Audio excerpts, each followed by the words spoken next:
So hello મારા વાલા વિદ્યાર્થી મિત્રો, મારું નામ છે નિતેશ જોગલ અને તમારું સ્વાગત છે એનજે ક્લાસીસ ગુજરાતીમાં.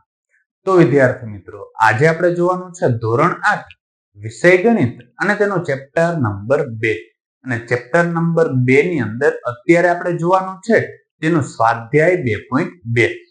સ્વાધ્યાય 2.2 પહેલાના કોઈ પણ વિડીયો જો તમે જોવા માંગતા હો તો ચેનલ પર જઈ ત્યારબાદ તેના પ્લેલિસ્ટ ની અંદર જશો એટલે તેની અંદર ધોરણ 8 અને પ્રકરણ 2 નામનો પ્લેલિસ્ટ તમને ત્યાં જોવા મળી જશે.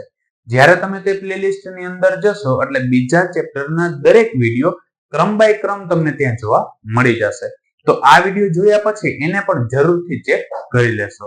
તો અત્યારે આપણે જોવાનું છે સ્વાધ્યાય 2.2 અને એની અંદર રકમ મને કંઈક આ પ્રકારે આપેલી છે કે નીચેના સુરેખ સમીકરણોનો ઉકેલ મેળવો. અને ટોટલ 10 તમને સમીકરણો આપેલા છે. હવે એમાંથી જે પહેલું સમીકરણ આપેલું છે એની રકમ હું અહીંયા લખી નાખું છું. તો દાખલા નંબર 1 છે એની રકમ મને કંઈક આ પ્રકારે આપેલી છે અને એનો મારે ઉકેલ મેળવવાનો છે. તો જો ઉકેલ મેળવવો હોય તો સૌપ્રથમ તમારે શું કરવાનું કે આમાં જોઈએ તો એક આ ચલવાળું પદ છે ને આ ચલવાળું પદ છે.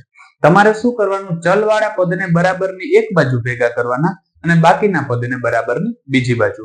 તો એના માટે હું અહીંયા શું કરું છું કે આ ચલવાળું પદ અહીંયા કેવું છે પ્લસ, બરાબરની આ બાજુ જશે તો માઇનસ. એવી જ રીતનું આ અચળ પદ છે એને હું બરાબરની આ બાજુ લેવું છું. તો શું થશે કે જો સૌપ્રથમ તો અહીંયા x ના છેદમાં 2 હતા એને એમ નામ રાખું છું. આ પદ આ બાજુ જશે એટલે થશે -x ના છેદમાં 3 બરાબર. અહીંયા 1 ના છેદમાં 4 હતા એ તો એમને આ 1 ના છેદમાં 5 બરાબરની આ બાજુ આવશે તો કેવા થશે +1 ના છેદમાં 5. આ બાજુ માઇનસ હતા આ બાજુ પ્લસ. હવે જો આ પ્રકારનું પદ હોય તો એનું સાદું રૂપ કેમ આપવું ને એમાં બહુ વિદ્યાર્થીઓને પ્રશ્ન આવે. તો જ્યારે આ પ્રકારનો અપૂર્ણાંક હોય અને એની બાદબાકી હોય કે સરવાળો હોય ત્યારે તમારે શું કરવાનું, ચોકડી ગુણાકાર. એટલે શું થશે કે 3 નો ગુણાકાર અહીંયા થશે ને 2 નો ગુણાકાર અહીંયા અને છેદમાં એ બંનેનો ગુણાકાર. એટલે કેવી રીતનું થશે કે 3 નો ગુણાકાર અહીંયા x સાથે કરીશ એટલે 3x, વચ્ચે જે નિશાની હોય મૂકવાની. આપણે આ કેસમાં માઇનસ છે એટલે માઇનસ મૂકી. 2 નો ગુણાકાર અહીંયા x સાથે એટલે 2x અને છેદમાં ઈ બંને પદનો ગુણાકાર એટલે અહીંયા 3 દુ કેટલા થઈ જશે 6 બરાબર. સેમ ટુ સેમ ઈ રીતે આપણે બરાબર ને આ બાજુ થશે એટલે અહીંયા 5 એકુ કેટલા થશે 5, વચ્ચે પ્લસ હતા એટલે પ્લસ. અહીંયા 4 એકુ કેટલા થશે 4 અને છેદમાં ઈ બંને પદનો ગુણાકાર એટલે 4 × 5 કેટલા થઈ જાય 20.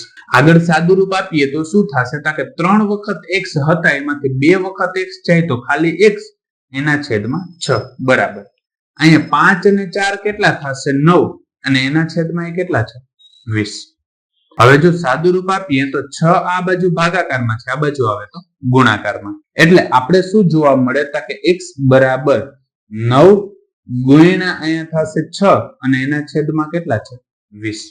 હવે જો 6 ના અડધા કરીએ તો કેટલા આવે 3 અને 20 ના અડધા કરીએ તો 10 એટલે 10 દુ 20 થાય અને 3 દુ કેટલા થાય 6. હવે આગળ સાદું રૂપ આપીએ તો શું થશે તો કંઈક આવું જોવા મળે, x બરાબર અહીંયા 9 હતા અને ગુણ્યા 3 એટલે અહીંયા લખું 9 ગુણ્યા 3 એના છેદમાં 10. 9 તેરી કેટલા થાય 27 એટલે x બરાબર મળે 27 ના છેદમાં 10. હવે જો આનો ભાગાકાર કરીને લખવો હોય ને તો 10 છે એટલે 2.7 થઈ જાય અથવા તમે 27 ના છેદમાં 10 રાખો તો એ તમારો જવાબ અહીંયા સાચો જ રહેશે.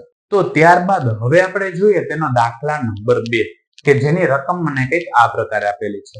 હવે આ દાખલાનું સોલ્યુશન તમે આ છેદનો લસા લઈને કરો ને તો એ હાલે બરોબર, અથવા જે રીત હું અત્યારે શીખવાડું છું એ રીતે થાય છે. પણ લસા લેવામાં ઘણા વિદ્યાર્થીઓ નાની નાની ભૂલ કરી જાય છે અને નબળા વિદ્યાર્થીઓને લસા લેવામાં થોડોક પ્રશ્ન આવે છે. એટલે આ દાખલાને હું સાવ સહેલી રીતે સમજાવું છું. એ રીતે કરવો હોય તો શું કરવાનું કે સૌ પ્રથમ આ બે પદને હું ધ્યાનમાં લઈશ બરોબર. એટલે આ બે પદનું જૂથ બનાવી અને સાદું રૂપ આપીશ.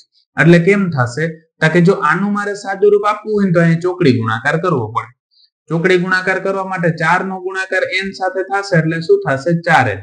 અહીં માઇનસ આપ્યા એટલે માઇનસ. 2 નો ગુણાકાર 3 સાથે થશે એટલે 3 દુ 6n અને છેદમાં કેટલા આવશે આ 2 નો ગુણાકાર તો 4 દુ કેટલા થાય 8. આ પદનું સાદુરૂપ પૂરું. પ્લસ અહીંયા કેટલા આપેલા છે કે 5n અને એના છેદમાં 6 અને બરાબર કેટલા છે 21. હવે જો આનું સાદું રૂપ આપું તો 6 માંથી 4 જાય તો 2 વધે, મોટા પદની નિશાન એટલે માઇનસ, અને ચલ તરીકે n હતા, અને છેદમાં કેટલા છે 8, પ્લસ કેટલા થશે તો કે 5n એના છેદમાં 6 અને બરાબર કેટલા થાય 21. હવે અહીંયા છે ને જો નાનકડું સાદું રૂપ આપી શકાય છે, 2 ચોક 8 થાય, બરોબર, અથવા તો તમે આને લખો તો 4 દુ 8 લખાય એટલે 2 2 શું થઈ જાય ઉડી જાય, એટલે આપણી પાસે શું વધે કે -n ના છેદમાં 4 પ્લસ કેટલા છે તો કે 5n એના છેદમાં 6 અને બરાબર કેટલા છે 21.